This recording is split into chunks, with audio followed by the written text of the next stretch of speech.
बिल्ली का न्याय। एक बार की बात है, एक वन में एक पेड़ की खोह में एक चकोर रहता था।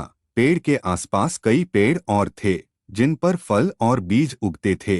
चकोर उन फलों और बीजों से पेट भरकर मस्त पड़ा रहता था। इसी प्रकार कई वर्षों तक वक्त बीत गया। एक दिन उड़ते उड़ते एक और चकोर आकर उस पेड़ की टहनी पर बैठा। दोनों चकोर बातचीत करने लगे। दूसरे चकोर को यह जानकर आश्चर्य हुआ कि पहले चकोर सिर्फ पेड़ों के फल और बीज चबाकर अपना जीवन गुजार रहा था। दूसरे ने उसे समझाया, भाई, दुनिया में खाने के लिए केवल फल और बीज ही नहीं होते, और भी कई स्वादिष्ट चीजें होती हैं, तुम्हें उन्हें भी चखना चाहिए। खेतों में उगने वाले अनाज तो और भी अच्छे होते हैं, कभी अपने भोजन का स्वाद बदलकर तो देखो। दूसरे चकोर के उड़ने के बाद पहले चकोर ने सोचा कि वह दूर नजर आने वाले खेतों में जाकर वह अनाज नामक चीज का स्वाद चखेगा।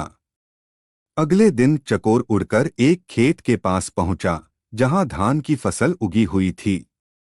चकोर ने कोपले खाई और उसे वो अत्यधिक स्वादिष्ट लगा। उस दिन के भोजन में उसे इतना आनंद आया कि खाकर तृप्त होकर वह वहीं आंखें मूंद कर सो गया। उसके बाद भी वह वहीं पड़ा रहा, रोज खाता पीता और सो जाता। 6-7 दिनों बाद उसको यह समझ में आया कि अब उसे अपने घर की ओर लौटना चाहिए।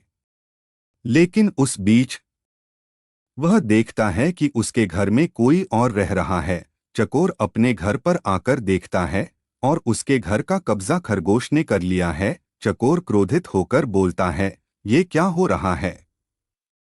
तुम कौन हो और मेरे घर में क्या कर रहे हो? खरगोश उसे दांत दिखाते हुए कहता है, मैं इस घर का मालिक हूं। मैं 7 दिन से यहां रह रहा हूं और यह घर मेरा है। चकोर गुस्से में बोलता है, 7 दिन? भाई, मैं इस खोह में कई वर्षों से रह रहा हूं। किसी भी आसपास के पंछी या चौपाए से पूछ लो।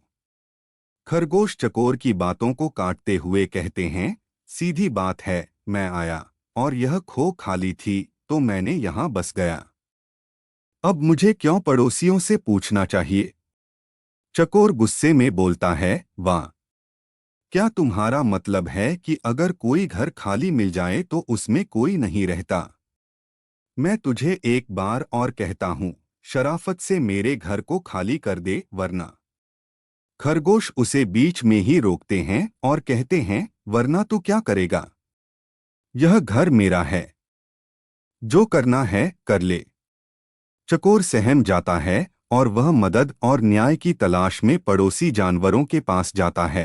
हालांकि सभी उसकी बातों को सुनते हैं, परंतु ठोस रूप से किसी भी प्रकार की सहायता नहीं करते। फिर एक बूढ़ा पड़ोसी आकर कहता है, ज्यादा झगड़ा बढ़ाना ठीक नहीं होगा। तुम दोनों आपस में कोई समझौता कर लो। परंतु समझौते की कोई सूरत नजर नहीं आती, क्योंकि खरगोश किसी शर्त पर खोह छोड़ने को तैयार नहीं होता। अंत में एक लोमड़ी आकर उन्हें सलाह देती है, तुम दोनों किसी ज्ञानी व्यक्ति को पंच बनाकर अपने झगड़े का निर्णय उससे करवाओ। यह सुझाव उन्हें पसंद आता है और वे दोनों ज्ञानी की तलाश में निकल पड़ते हैं। घूमते घूमते एक दिन वे गंगा किनारे पहुंचते हैं। वहां वे एक आदर्श तपस्विनी बिल्ली को देखते हैं, जो माथे पर तिलक, गले में जनेऊ और हाथ में माला धारण करके ध्यान में लगी हुई थी। चकोर और खरगोश उसके दर्शन से बहुत प्रभावित होते हैं और वे उसके पास जाकर बैठते हैं। बिल्ली उनसे साक्षात्कार करके अच्छे से सुनती है और तब बोलती है, बच्चों, तुम्हारी चिंता देखकर लगता है कि तुम्हें किसी प्रकार की कठिनाइयां हो रही हैं। कृपया मुझसे अपना मामला साझा करो।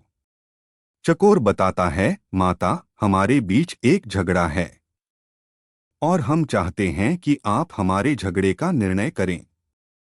बिल्ली मुस्कराते हुए कहती है, हरे राम, हरे राम। तुम्हें झगड़ना नहीं चाहिए, प्रेम और शांति से रहो। फिर उन्होंने चकोर और खरगोश के पास आकर उनके कानों में अपनी अपनी बात सुनने के लिए कहा। उन्होंने बीच में ही उनकी समस्या का समाधान कर दिया और फिर आराम से उन्हें खाना देने लगी।